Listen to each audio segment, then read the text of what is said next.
Hi, my name is Chad Loberger from Arizona Game and Fish Department, and I'm here to provide you with a follow-up to a presentation I did in 2019 at this conference regarding some research that we're conducting in Nevada. So it's on a new section of Interstate 11 that was built and opened in 2018. So what I'm going to present to you is about 2 years of data gathering. This research is in conjunction with the Nevada Department of Wildlife, Nevada's Department of Transportation, the Regional Transportation Commission of Southern Nevada, who funded the project. And I also want to mention Las Vegas Paving, who was the contractor on this project and who went above and beyond to make sure things were done completely for wildlife. So I'll let you know about the project area, what it involves. I also want to provide some context for this Nevada project, and that context will be some prior research we've done in Arizona regarding sheep and their use or non-use of various structures. Then we'll jump back into the Interstate 11 project. I'll show you those structures, show you what we found regarding sheep use, do a quick summary, and then hopefully leave time for questions.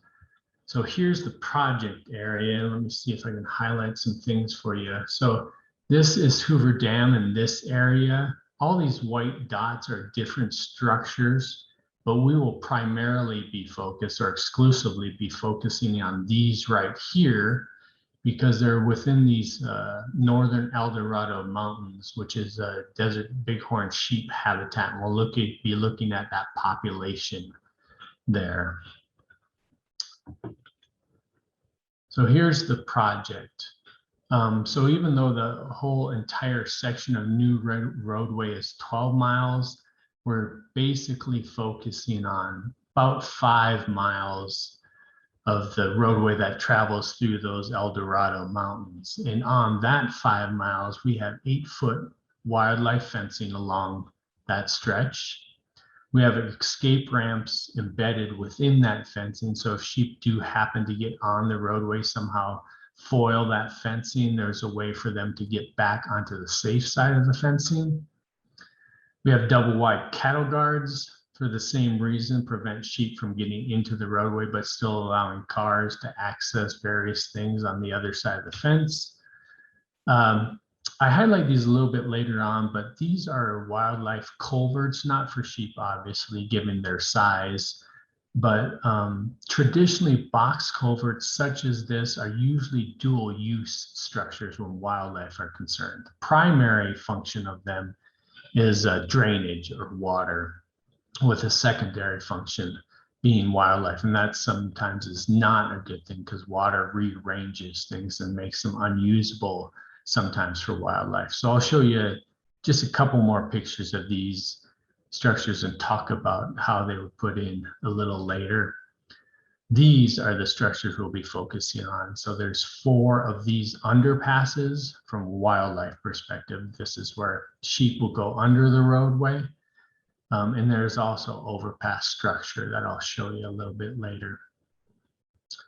So just to zoom in on the kind of 5-mile area we're interested in going through the El Dorado Mountains, you can see here, let me see here. So the underpasses are just numbered 1 through 4. And then you have the overpass here. I also want to point out this area. So this development here is the Hoover Dam Lodge, a casino hotel. But our main interest from a wildlife perspective is this water source. So these are water ponds that this hotel has, and it provides a pretty consistent water source for desert bighorn sheep in this area. So much so during construction, even a little prior to construction beginning, we collared 25 bighorn sheep in this area, and of that 25, either all of them or 24 of them accessed that water source during the 2-year collar period. We also have sheep collared today doing post-construction movement, and they also access that water source. So as everybody knows, water in this arid environment is very important, and that holds true in this case.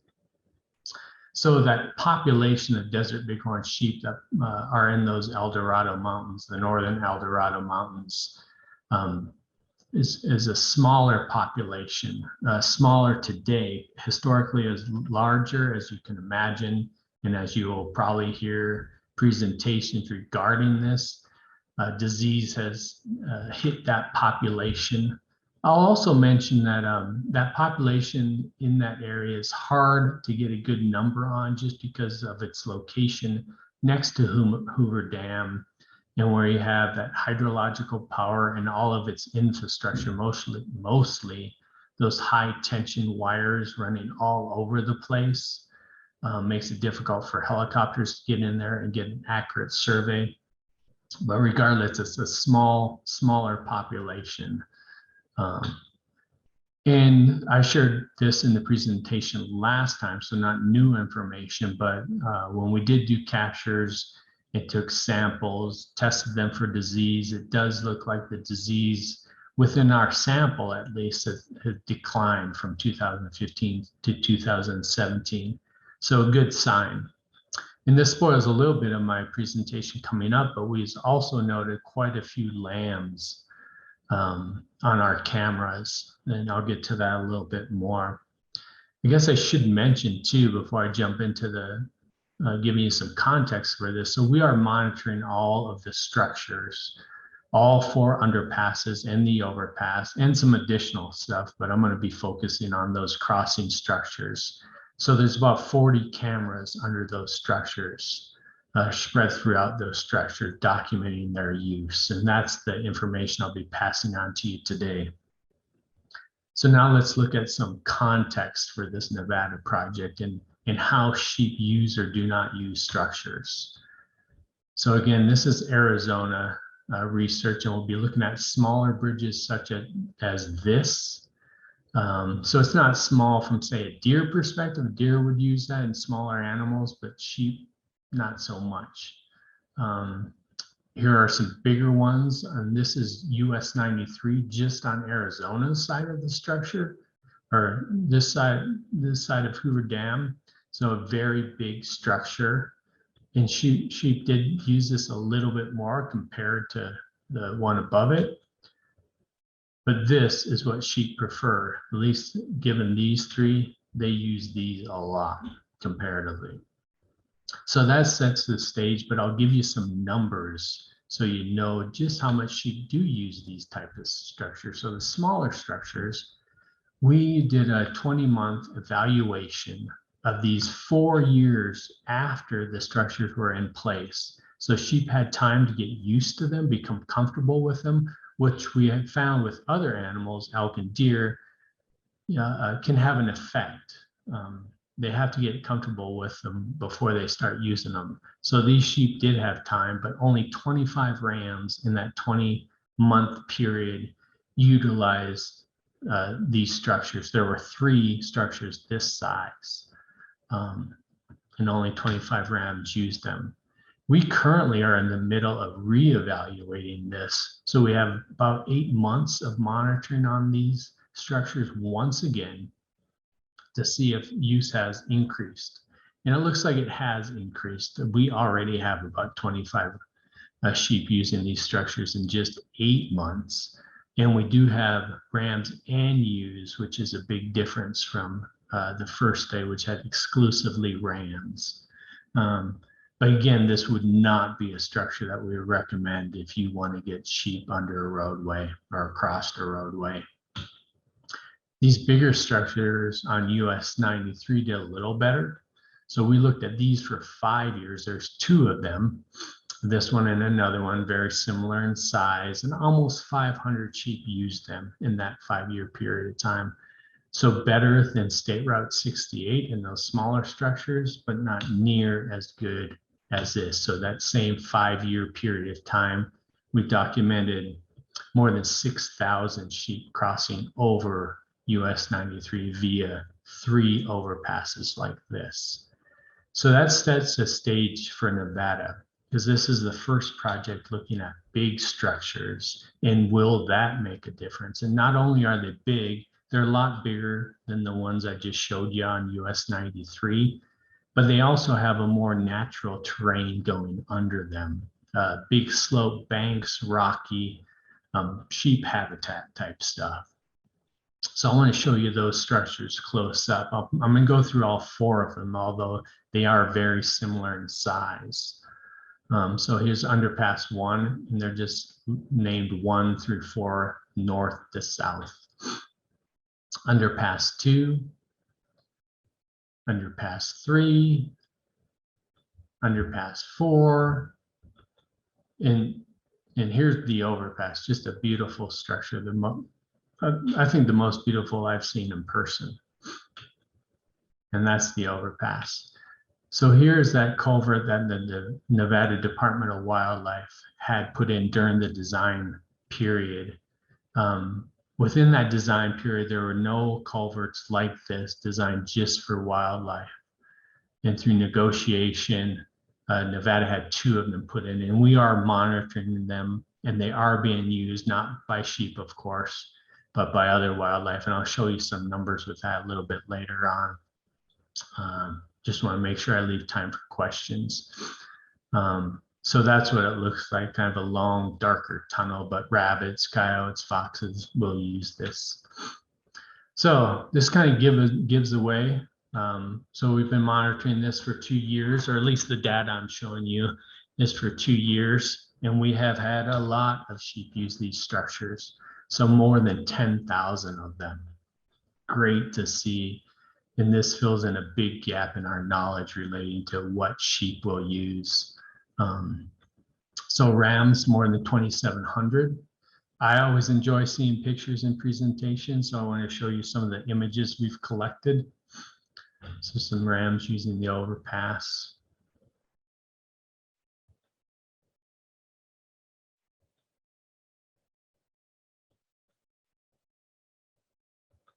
We've had more than 5,300 ewes using the structures. So again, 4 underpasses and 1 overpass.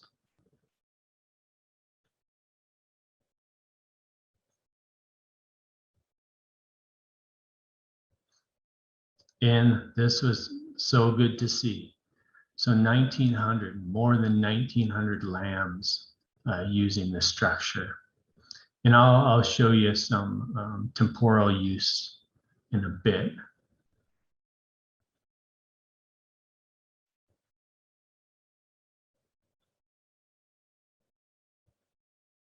So here we're looking at just sheep use by month.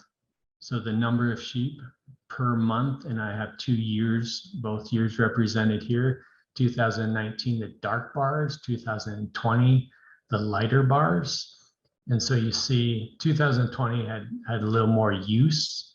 And also in 2020, interesting thing was use was heavy pretty much from March until November. 2019 was a little bit maybe more what you would expect during those hot months. And we had an increase in use.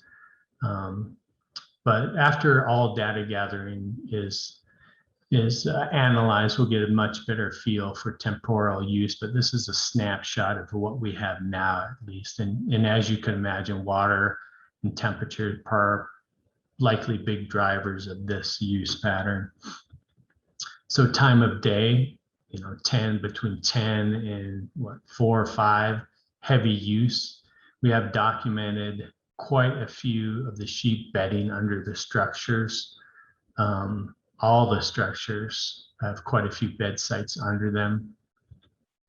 And so here's juvenile use. And why I wanted to include this is you can see 2019 was a really good year for documenting juveniles. 2019, still pretty good. But also I wanted to emphasize, not only did we pick up juveniles under the structures when you would probably more likely expect them earlier in the year, shortly after they're being born and still alive, but you could see they persisted on into the end of the year. The following year, it gets a little trickier to identify a true juvenile. but we saw them throughout the year. Let me check my time here. Okay, we're doing good. So now just looking at some of the other critters we've seen using the structures, and I have the underpasses here in the overpass, but I really wanted to point your attention to those wildlife culverts that were put in and how often they are being used by other animals, mostly coyotes and foxes and jackrabbits, but really good to see. I'm going to wrap up. So the summary is pretty brief. These large structures are doing the trick for desert bighorn sheep. They're using them at great numbers, and it's really good to see. And it fills in another piece of the puzzle of the understanding of what sheep will use to go under a roadway. And the last thing I want to mention is kind of switching tracks to another piece of the puzzle Nevada is going to be providing for us regarding sheep use is a new structure under State Route 160, so west of Vegas a ways, and is bigger than the ones we looked at on State Route 68, a little bit smaller, I would say, and less open than the ones we looked at on US 93 on the Arizona side. But since every place is different and has different variables, this will be an important piece of the puzzle to see what sheep are comfortable using. So with that, let's open it up to questions.